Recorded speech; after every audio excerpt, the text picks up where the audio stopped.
चलिए अब आपको बताते हैं कि वो ऐसी कौन सी स्कीम्स हैं जिनके बारे में जाहिर है आप जानना चाहेंगे, जिससे आपकी रकम जो है वो दोगुनी हो जाएगी। यहाँ हम किसी पॉन्जी स्कीम की बात नहीं कर रहे बल्कि 100% शुद्ध वास्तविक स्कीम्स की बात कर रहे हैं जो वाकई में आपकी कमाई को दोगुना कर सकती हैं।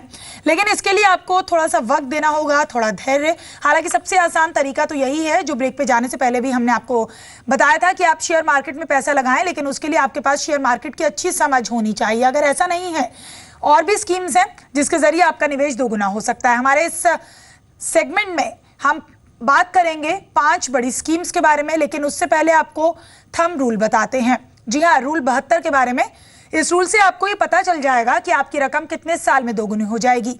ये रूल काम कैसे करता है ये जान लीजिए। किसी स्कीम से आपको 8% का रिटर्न मिल रहा है, ऐसा मान लीजिए, तो 72/8 और इक्वल्स टू 9, तो आपकी रकम 9 साल में दोगुनी हो जाएगी। ये एक बेसिक थंब रूल है हर इन्वेस्टमेंट के लिए। यानी अगर आपको अपना पैसा 9 साल से पहले दोगुना करना है तो आपको ऐसी स्कीम में लगाना होगा अपना पैसा जिस पर रिटर्न 8% से ज्यादा मिलता हो।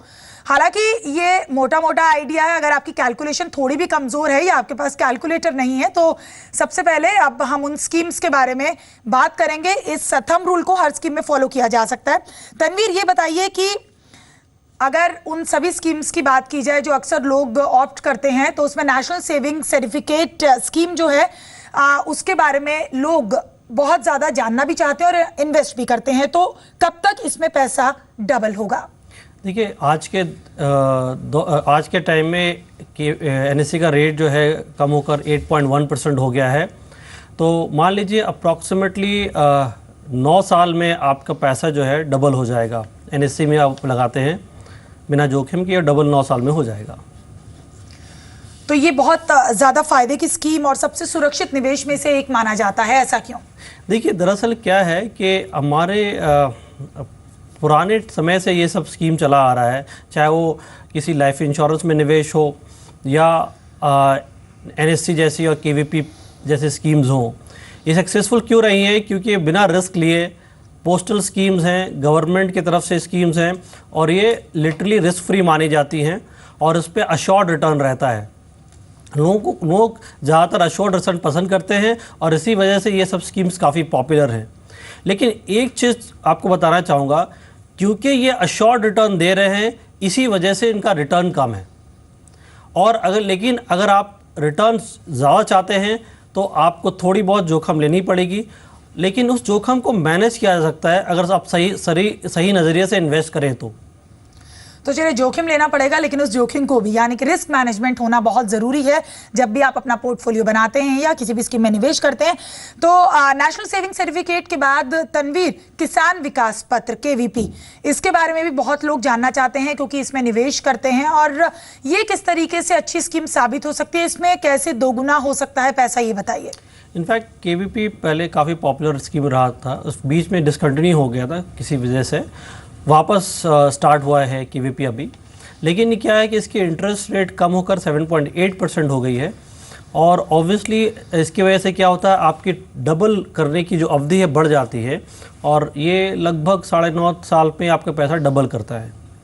हालांकि इससे पहले पैन कार्ड की ज़रूरत नहीं थी इसमें निवेश करने से पहले, लेकिन अब इसमें थोड़ा बदलाव किया गया, तो आप उसको एक बेहतर कदम देख रहे हैं? या बिल्कुल, क्योंकि क्या होता था कि इसकी बंद करने का वजह यही था कि लोग इसे कैश डिपॉजिट या ब्लैक मनी लॉन्ड्री जैसे करेंगे उसके नज़रिए से इन्वेस्ट किया जाता था, क्योंकि कैश पे आप पहले डिपॉजिट कर सकते थे, इसके लिए कोई पैन कार्ड की रिक्वायरमेंट नहीं थी।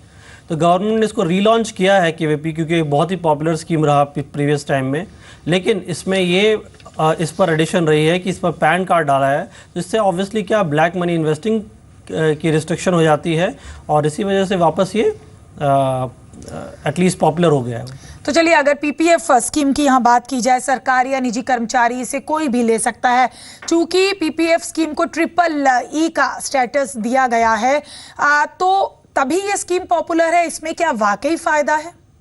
देखिए, एक्चुअली इन तीनों में अगर सेलेक्ट करेंगे तो पीपीएफ सबसे बेटर स्कीम है, क्योंकि इस पर क्या होता है कि ये EEE स्कीम क्या कहलाता है, क्योंकि इस पे जो है आप जो निवेश जब करते हैं तब आपको टैक्स रिडक्शन मिलता है टीसी के तहत, जब इसकी इंटरेस्ट इनकम टैक्स फ्री है और आप जब विड्रॉल करते हैं उस विड्रॉल पे कोई टैक्स नहीं लगता है।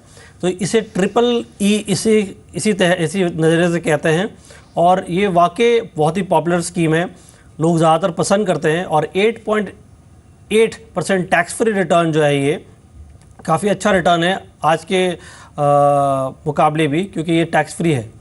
लेकिन अगर आप थोड़ी बहुत जोखिम लेने के लिए तैयार हैं या वॉलेटिलिटी सहने के लिए तैयार हैं तो इससे बेहतर ऑप्शन अवेलेबल है। मैं आपको एक छोटी सी कंपैरिजन देना चाहूँगा। पिछले 15 साल में आपने अगर 1 लाख रुपया लगातार हर साल पीपीएफ में निवेश किया होता तो पिछले 15 वर्ष में आपने 15 लाख रुपए निवेश किया होता। आपके निवेश की राशि जो है बढ़कर करीब 34 लाख हो गई होती आज के दिन में। सिमिलरली आपने अगर 1 लाख रुपया ELSS फंड के ज़रिए निवेश किया होता पिछले 15 साल में, सेम 15 लाख की निवेश राशि बढ़कर अब आज के दिन में कम से कम 1 करोड़ रुपए हो गई होती। तो रिटर्न लगभग तिगुना हो गया होता। लेकिन दूसरी बहुत अहम बात आती है, लोग डरते हैं कि रिस्क का क्या होगा। लेकिन आप देखेंगे किसी भी समय आप कंपेयर करें इंडियन स्टॉक मार्केट में, अगर आपने 10 साल के ऊपर निवेश किया है तो स्टॉक मार्केट ने कभी भी नेगेटिव रिटर्न नहीं दिया है, हर समय पॉजिटिव रिटर्न दिया है। तो अगर आप, क्योंकि पीपीएफ 15 साल की अवधि के लिए है कंपलसरी और आप 15 साल की पीरियड कंपेयर कर रहे हैं, तो मेरी सलाह ये रहेगी कि आप पीपीएफ में अगर डाल भी रहे हैं तो थोड़ा रकम निवेश करें ELSS फंड के जरिए। आप खुद ELSS फंड जी, तो इसमें डिफरेंस जरूर है। हालांकि जो लॉक इन पीरियड आपने और स्कीम्स में ही बताया था, लेकिन ये सबसे बेटर विकल्प भी हो सकते हैं अदर देन पीपीएफ, जिसके लिए लोग ज़्यादा जो है जाने जाते हैं कि उसी में निवेश करना है, क्योंकि उनको लगता है कि सबसे सेफ स्कीम है। ELSS के बारे में भी हम आपसे बात करेंगे, लेकिन यहाँ बैंक फिक्स डिपॉजिट, क्योंकि अक्सर किसी के पास लमसम अगर तनवीर पैसा आता है तो वो यही सोचता है कि इसको बैंक में जमा करा दीजिए तो इससे जो रिटर्न मिलेगा वो बहुत हमारी प्रॉब्लम्स खत्म कर देगा, हमारे लिए एक अच्छा निवेश हो सकता है। क्या वाकई ऐसा है? Bank fix deposit easiest way of investment है? देखिए, ईजिएस्ट वे ऑफ इन्वेस्टमेंट तो है, बट लेकिन ये बहुत एफिशिएंट इन्वेस्टमेंट नहीं है, क्योंकि इस पे जो इंटरेस्ट आप अर्न करते हैं तो उस इंटरेस्ट पे पूरी तरह टैक्स लगता है। और अगर कोई इंसान अगर 30% टैक्स ब्रैकेट में है और आज के दिन में 8% का रिटर्न मिल रहा है तो पोस्ट टैक्स रिटर्न उसका करीब 5.5 के लगभग आ जाएगा। आज के दिन में आप महंगाई के देखेंगे, जो महंगाई का दर है या इन्फ्लेशन रेट है वो 6% के ऊपर है। तो बेसिकली एक तरह से आप निवेश कर रहे हैं ये सोच के कि मेरा पैसा जो है बढ़ रहा है, लेकिन ये इन्फ्लेशन अंदर दीपक की तरह आपके पैसे को खा रहा है, आपको अंदाजा नहीं लग रहा है। जी, और ELSS के बारे में भी आपसे, इस स्कीम के बारे में भी जानना चाहेंगे। देखिए, ELSS क्या है, बेसिकली ये टैक्स सेविंग स्कीम है जिसमें आप इन्वेस्ट करते हैं। ये इक्विटी म्यूचुअल फंड का स्कीम है और इसमें कंपलसरी लॉक इन है 3 साल का। और बेसिकली अगर किसी भी 80C इन्वेस्टमेंट से कंपेयर करेंगे तो सबसे कम लॉक इन ELSS फंड में है जी, वो जो कि 3 साल की अवधि है। लेकिन मेरी सलाह यही रहेगी कि इसका बेस्ट अगर फ़ायदा उठाना चाहते हैं तो लंबे समय के लिए ELSS फंड में निवेश करें और आप इस फंड का जो मैक्सिमम बेनिफिट है लंबे समय में आप उठा सकते हैं। तो चलिए, ELSS स्कीम में निवेश करने का फ़ायदा तभी है जब आप उसे लंबे समय के लिए निवेश करते हैं। बहरहाल तनवीर, बहुत शुक्रिया, आप स्टूडियो में आए और दर्शकों के तमाम सवालों के आपने जवाब दिए। तो फिलहाल मनी गुरु में इस खास शो में मेरे साथ इतना ही।